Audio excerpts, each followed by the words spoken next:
Hello বন্ধুরা, এখন আমরা আছি জলপাইগুড়ি তিস্তা ব্রিজের ওপর। দেখতেই পারছো এখন আমরা তিস্তা ব্রিজের ওপর দিয়ে যাচ্ছি।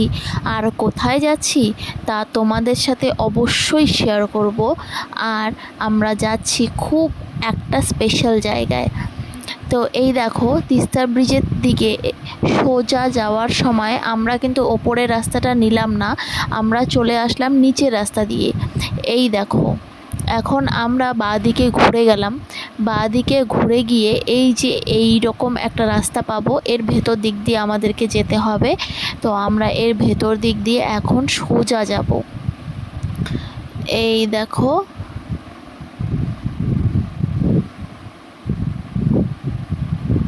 এই যে এখন আমরা এখান থেকে বেরিয়ে সোজা চলে যাব।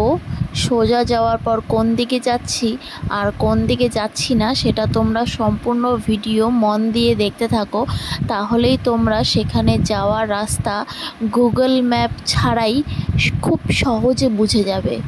কারণ গুগল ম্যাপে অনেক সময় ঘোরানো পেঁচানো রাস্তা থাকে, সেটা যেতে গেলে আমাদের অনেকক্ষণ সময় লাগে। পরে সেই জায়গায় পৌঁছানোর পর আমরা স্থানীয় মানুষের কাছে জানতে পারি যে এদিক দিয়ে আসার তো আরেকটা শর্টকাট রাস্তা ছিল, ওই দিক দিয়ে এই দিক দিয়ে এই দিক দিয়ে শর্টকাট, ওই দিক দিয়ে শর্টকাট ছিল, বা একটু এগিয়ে গেলেই তো এই জায়গাটা পেয়ে যাবে। আর গুগল ম্যাপ আমাদেরকে দেখায় খুব লংভাবে, আর অনেক সময় কাঁচা অনেক কঠিন রাস্তাও থাকে। তো এই দেখো, দেখতে পারছো আমরা সোজা যাচ্ছি। আমরা এখন যাচ্ছি একটি রেস্টুরেন্টটি খুব সুন্দর। তো এই দেখো, আকাশটা তো খুব সুন্দর লাগছে মেঘে, আমি তোমাদেরকে দেখাচ্ছি। এই দেখো, এখন আমরা যাব ডান দিকে। এই দেখো, আমরা এখন চলে গেলাম ডান দিকে, দেখতেই পারছো। এই দেখো, আমরা যেই রেস্টুরেন্টে যাচ্ছি সেই রেস্টুরেন্টটি পরে মূর্তি যাওয়ার পথেই। মানে তুমি মূর্তির থেকে ফেরার সময় বা লাটাগুড়ির থেকে ফেরার সময় তোমরা কিন্তু ওই রেস্টুরেন্টে ঢুকতেই পারো। একদম রাস্তার সামনেই তোমরা খুব সহজে সেই রেস্টুরেন্টটি পেয়ে যাবে। আর তার থেকেও আর একটা বড় কথা, এই রাস্তা দিয়ে তোমরা মূর্তি যেতে পারবে, লাটাগুড়ি যেতে পারবে। এই দেখো, আমরা এখন বাঁদিকে চলে গেলাম। এই যে রাস্তাটি, এই রাস্তাটা জীবনেও পাল্টাবে না। আমি যখন থেকে মূর্তি লাটাগুড়ি যাচ্ছি এই রাস্তাটা এই রকমই। মানে এই রাস্তাটা দিয়ে হয়তো কোনো বড় গাড়ি যাতায়াত করে না, তার জন্য এটাকে ঠিক করারও প্রয়োজন বোধ মনে হয়নি।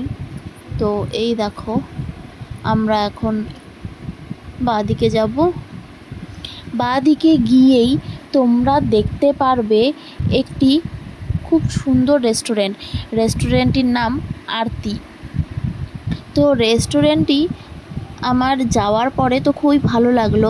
এই রেস্টুরেন্টটিতে যাওয়ার আমাদের কোনো কথা ছিল না, কোনো প্ল্যানিং ছিল না। আমরা যাচ্ছিলাম অন্য এক জায়গায়, মানে আমরা যাচ্ছিলাম মূর্তিতে। তো ফেরার পথে সুমন বললো এই রেস্টুরেন্টে ঢুকবে, তো আমি আগেই সেই রেস্টুরেন্টের ভিডিওটা দিয়ে দিলাম তোমাদেরকে। এই দেখো, আমরা চলে এসেছি আরতি রেস্টুরেন্টে। এটি ঠিক দমনির এখানটায়, আর এটা হলো শিঙিমারি মোড়, মালবাজার রোড। আর মূর্তি লাটাগুড়ি যাওয়ার পথেই তোমরা পেয়ে যাবে। এই দেখো, রেস্টুরেন্টটির ভেতরে আমরা ঢুকে গেছি। রেস্টুরেন্টটি খুব গোছানো, আমার তো খুব ভালো লাগলো। সুমন বললো এখানেই বস, কারণ এই পেছনের যে ব্যাকগ্রাউন্ডটা এটা ফটো তোলার জন্য খুবই ভালো। আর চাইলে তোমরা ওই সাইডেও বসতে পারো, ওখানে বসেও তোমরা নানান রকম ফটো তুলতে পারবে। ফটো তোলার কথা আর ভিডিও করার কথা আমি সব সময় বলি কেন, কারণ এখন 90% মানুষ কিন্তু খাবার খাওয়ার জন্য কম আর ফটো তোলার জন্য বেশি যায় রেস্টুরেন্টে, পার্কে, মানে যে কোনো জায়গায় ঘুরতে যায় সেখানে সবার আগে খোঁজে ফটো তোলার লোকেশন। আর এই দেখো, আমি তোমাদেরকে মেনু কার্ড দেখাচ্ছি। এখানে তোমরা অনেক রকমের খাবারের আইটেম পেয়ে যাবে। এই দেখো, আমি রেস্টুরেন্টে তোমাদেরকে এখন ঘুরে দেখাচ্ছি। আমাদের মন পছন্দ কিছু আমরা অর্ডার করে নিয়েছি, সেটা যতক্ষণে আসছে ততক্ষণে আমি তোমাদেরকে রেস্টুরেন্টটা ঘুরিয়ে দেখাচ্ছি। এই দেখো, পেছনে সোফার ব্যবস্থাও করা আছে, টিভির ব্যবস্থাও করা আছে। তো কেউ যদি চাও যে না আমরা ওখানে বসে কোনো ছোট মানে আর কি হালকা খাবার খাবো, তো তখন তোমরা দেখতেই পারো। আর এই দেখো এখানে ওয়াশরুমেরও ব্যবস্থা করা আছে। আর এই যে রেস্টুরেন্টটি একদম রাস্তার সামনে, আর মূর্তি আর লাটাগুড়ি যাওয়ার আর আসার পথেই, মানে বিশেষ কোনো ভেতরে নয়, তার জন্য খুব সহজেই তোমাদের চোখে পড়বে। আর এখানে ফটো তোলার মতন ভালো একটা পজিশনও তোমরা পেয়ে যাবে। এই দেখো দেখাচ্ছি তোমাদেরকে। আমার তো রেস্টুরেন্টটি খুব ভালো লাগলো। রেস্টুরেন্টের ডেকোরেশনটাও খুব ভালো সুন্দরভাবে করেছে। এই দেখো এখানে এসির ব্যবস্থাও করা আছে। আর এই যে টেবিলটার কথাই আমি বললাম একটু আগে তোমাদেরকে, তোমরা চাইলে এই পাশে বসে অনেক রকমের ফটো তুলতে পারো। আর এই দেখো সম্পূর্ণ লুকটা হলো রেস্টুরেন্টের। আর এই যে এটা হলো কিচেন, এখানে বাইরের মানুষের যাওয়া অ্যালাউ নেই, সেটা তো তোমরা সবাই জানো। আর এই যে দেখতে পাচ্ছ সবুজ রঙের, এটা হলো কার্পেট দিয়ে করা। আর এখানে কি আছে এটা দেখাবো তোমাদের ভিডিওর শেষে, দেখতে থাকো। এই পেছনে কি আছে সেটা জানতে হলে তোমাদেরকে ভিডিওটা সম্পূর্ণ দেখতে হবে। তো আমি রেস্টুরেন্টটা ঘুরে দেখাতে দেখাতে এদিকে খাওয়ার চলে এসেছিলো। সুমন আমাকে ডাকলো যে খাওয়ার চলে এসেছে, চলে আয়। তো এই দেখো আমরা চলে এসেছি। আর আমরা এখানে অর্ডার করেছিলাম বিরিয়ানি, চিলি চিকেন, বাটার নান। তো আমরা শুধু বিরিয়ানি আর চিলি চিকেনটাই অর্ডার করতে চেয়েছিলাম প্রথমে, কিন্তু তারপরে ভাবলাম অনেক রেস্টুরেন্টে কোয়ান্টিটিটা অনেক সময় কম দেয়, তো দুটো লোকের সেভাবে হয় না। তো এখানে কোয়ান্টিটিটা কেমন দিবে সেটা তো আমরা জানতাম না, তার জন্য আমরা বাটার নানটাও অর্ডার করেছিলাম। তো সুমন বাটার নান খেয়েছে, আমি বিরিয়ানি খেয়েছি। তো এখানে দেখতে পারছো যে আমি এখন খাওয়ার পালা।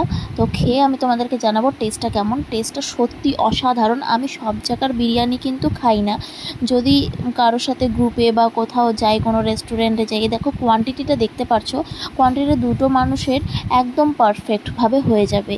আর এই যে রেস্টুরেন্টের এখানটা একটি গণেশ ঠাকুর আছে। তো আমি যেটা বলছিলাম, আমি সব জায়গার বিরিয়ানি কিন্তু খাই না, গ্রুপে যদি কারোর সাথে কোথাও যাই তখন আমি বিরিয়ানি খাই, কিন্তু সব জায়গার বিরিয়ানি আমার ভালো লাগে না। জলপাইগুড়িতে অনেক জায়গায় বিরিয়ানি আছে সেটা তোমরা জানো, কিন্তু তবুও আমি কিন্তু খুব একটা সব জায়গার বিরিয়ানি পছন্দ করি না, কেন জানি না, আমার ভালো লাগে না। তো এখানকার বিরিয়ানিটা আমার সত্যি খুব ভালো লাগলো। আর সুমন রিভিউ দিয়েছিল যে বাটার নান আর চিলি চিকেন দুটোই খুব ভালো ছিল। চিলি চিকেন তো আমিও খেয়েছিলাম। আর এই দেখো এখানে বসার যে বড় জায়গাটি, সেখানে তোমরা যদি গ্রুপ মিলে বা 3-4টা ফ্যামিলি মিলে আসো বা কোনো মিটিং বা কোনো প্রোগ্রামের জন্য আসো, তখন তোমরা এখানে বসতেই পারবে। এটা একটা হল রুমের মতন জায়গা করা আছে। আর এই যে পেছন দিকে তোমাদের বলেছিলাম আমি পেছন দিকে দেখাবো যে পেছন দিকে কি আছে। এই দেখো দেখতেই পারছো পেছন দিকে ছোট ছোট কটেজের মতন করা আছে। তোমরা যদি ভাবো যে 2 জন আসবে বা 4 জন আসবে, বন্ধুবান্ধব মিলে আসবে, তো তোমরা এই কটেজগুলোতে বসতে পারো, বাইরের পরিবেশকে অনুভব করতে করতে খাবার দাবার খেতে পারো। শুধু খাবার দাবার খাওয়ার কথা নয়, এখানে তোমরা যদি বার্থডে সেলিব্রেশন বা কোনো অকেশন করতে চাও তারও এখানে ব্যবস্থা করা আছে। তার জন্য তোমাদের কাউন্টারে এসে কথা বলে নিতে হবে যে তার প্রাইসটা কেমন পড়বে। এই দেখো এখানে একজন বার্থডে সেলিব্রেশনের জন্য সাজানো হচ্ছে, তুমি কথা বলে নেবে, ওরাই তোমাকে সাজিয়ে দেবে। তো এই দেখো খুব সুন্দরভাবে সাজানো হয়েছে। তা আমরা এখান থেকে বেরিয়ে গেলাম। এখন আমরা যাব সামনের দিকে, কারণ আমাদের বাড়ি যাওয়ার সময় চলে আসলো। তো আমাদের এই ভিডিওটি যদি তোমাদের ভালো লেগে থাকে তবে ফলো, লাইক, শেয়ার, কমেন্ট করো। আর যদি তোমরা এরকম ব্লগিং ভিডিও দেখতে চাও তবেই আমাকে কমেন্ট বক্সে জানাও যে তোমরা ব্লগিং ভিডিও দেখতে চাও। আমি আরও সুন্দর সুন্দর ব্লগ নিয়ে আসবো তোমাদের জন্য। আর তোমরা যদি নতুন নতুন জায়গার এরকম ব্লগ ভিডিও দেখতে চাও তাও আমাকে জানাতে পারো। এই দেখো সামনের লুকটি, আর এই দেখো বোটটি।